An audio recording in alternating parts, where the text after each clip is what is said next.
Ah. Ah. Yes.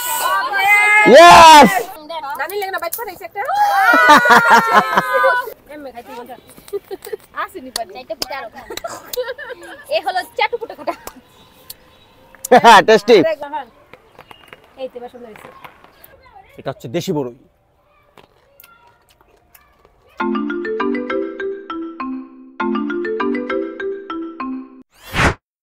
রান্না বান্না নিয়ে চিন্তা করতে করতে আমার জীবনটাই নিরামিষের তরকারি হয়ে গিয়েছে। তাই ভাবলাম আজ চুলো বন্ধ, জীবনে আনতে হবে নতুন ছন্দ। সকালে ঘুম থেকে উঠেই মনটা ভালো হয়ে গেল, কারণ আজ বেড়াতে এসেছি মামা শ্বশুরের বাড়িতে। সকালবেলায় ঘুম থেকে উঠে দেখি বড় শালাবাবু আমার জন্য নাস্তা বানাচ্ছে। বাহ বাহ, রুটিগুলো দারুণ গোল হয়েছে, গুড জব। দ্রুত নাস্তা শেষ করে আজকের প্ল্যান গাছ থেকে ফ্রেশ ফল পেড়ে খাওয়ার। গাছ থেকে ডাব পেড়ে খাবো আজকে। এসে গাছ থেকে ডাব কিভাবে পাড়তে হয় সেটা তোমাকে আমি আজকে শেখাবো। ওকে, এই পারজানা, এই এগুলো একটু শর্ট নাও তো, হাঁসগুলা দেখছো? এই হাসু, হাঁসগুলো নাও। এই হাসু, হাঁসগুলোকে বিদায় জানিয়ে আমার মেয়েকে নিয়ে দ্রুত উঠে গেলাম পাশের বাড়ির ছাদে।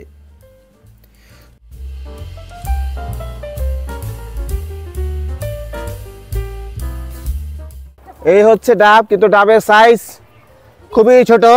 চতুর্থ তলার ছাদ থেকেই ছোট সাইজের এই ডাবগুলোকে হাত দিয়ে ছিঁড়ে নিয়েছিলাম, তবে এই কাজটি অনেক রিস্কি ছিল।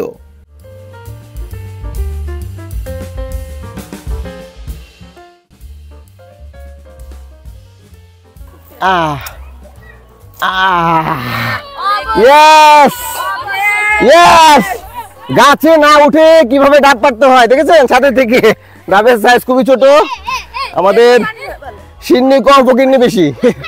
এখন এটাকে পানি হবে ভিতরে অনেক, না? আচ্ছা, তাহলে আসেন এখন এটা আপনাকে কাটি। প্রথমে বটি দিয়ে কাটার চেষ্টা করলাম, ব্যর্থ হয়ে চাকু দিয়ে ছিদ্র করার চেষ্টা।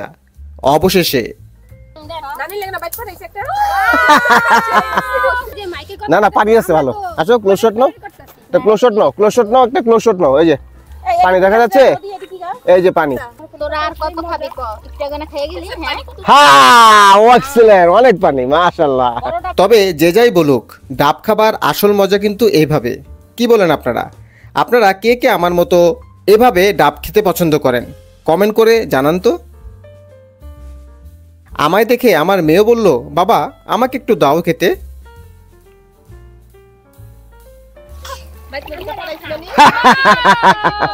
ভালোই পানি তো। হ্যাঁ, এই ছাদের ছোট্ট একটি ছাদ বাগান আমার মন ছুঁয়ে যায়। তার কিছু অংশ আপনাদের দেখালাম।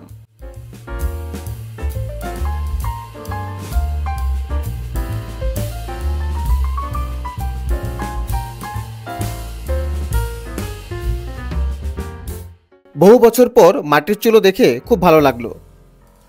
এই দেখুন, ছাদ থেকে ফ্রিতে মোরগ লড়াই, দারুণ না?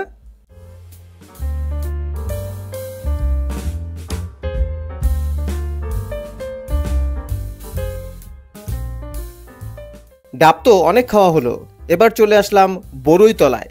শীতের এই সময় গাছে প্রচুর বড়ই ধরেছে। আমরা এখন ছাদ বাগানের বড়ই গাছ থেকে দেশি একটি বড়ই পেড়ে খাবো। এই হচ্ছে সেই বড়ই, দেখতে পাচ্ছেন? তো আমরা এই বড়িটাকে পারবো। অবশ্য ধোয়া দরকার ছিল, কিন্তু এখনো ধোয়া দরকার নাই, ধোয়া হাত দিয়ে ধুয়ে ফেলবো। এন্ড দেন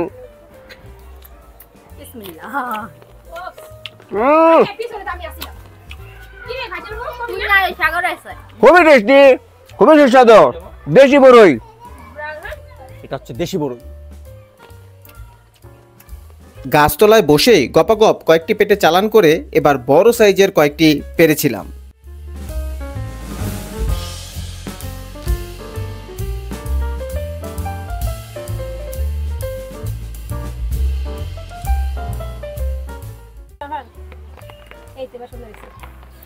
এবার ভালো করে ওয়াশ করার পালা। মন আর তর সইছে না, তাই দিলাম ভৌদর। সাথে আমরা গাছ থেকে কয়েকটি আমরাও পেরে নিয়েছিলাম। ওইদিকে শালাবাবু দেশি টমেটো ও ক্ষীরা কেটে নিয়েছে এবং তার সাথে কমলা, বরই, আমড়া, উফ, জব্বর মজার খাবার। এবার লবণ মাখিয়ে সবাই মিলে গপাগপ খেতে শুরু করলাম। গল্প আর আড্ডায় চমৎকার সময় কাটছিল।